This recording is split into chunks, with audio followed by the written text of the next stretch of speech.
Brilliance Audio presents The Promise Between Us by Barbara Claypole White, performed by Justine Eyre. Star Wars goggles perched on top of her head, Maisie glared at the lifeguard and cleared her throat loudly. The pimply teen finally turned his attention to the young girl, waiting to intercept him as he approached the ladder chair for his shift. Callum, slathered in SPF 50 and sitting under the shade of a huge umbrella, grinned.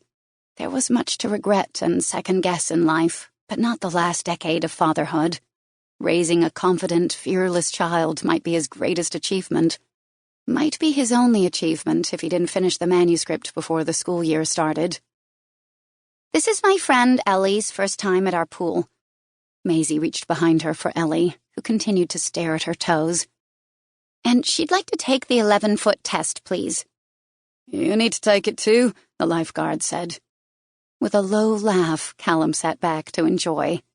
For once, he was a spectator in this chafing against every rule deemed unfair by a child flexing her newly acquired 10-year-old muscles. The lifeguard had no idea that he'd met his match. "No offense," Maisie flicked back the long red hair she refused to have cut.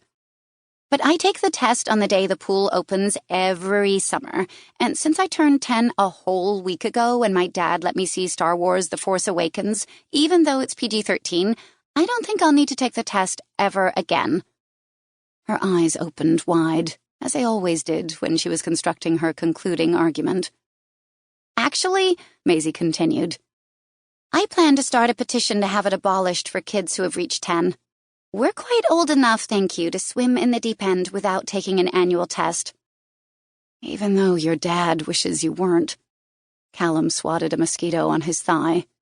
Maisie cleared her throat twice. That throat clearing had become persistent. Allergies? He'd add it to the growing list for her 10-year checkup at the pediatrician's.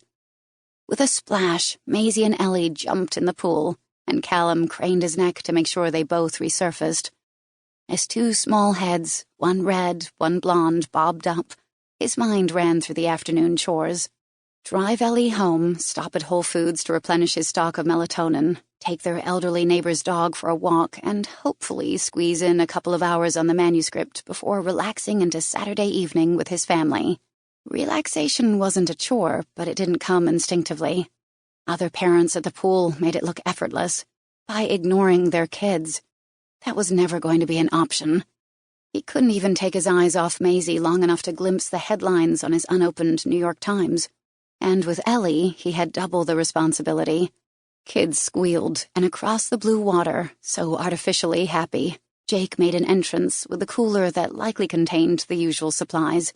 2 water bottles filled with screwdrivers, one weak, one strong, juice boxes, organic baby carrots, and slices of apple.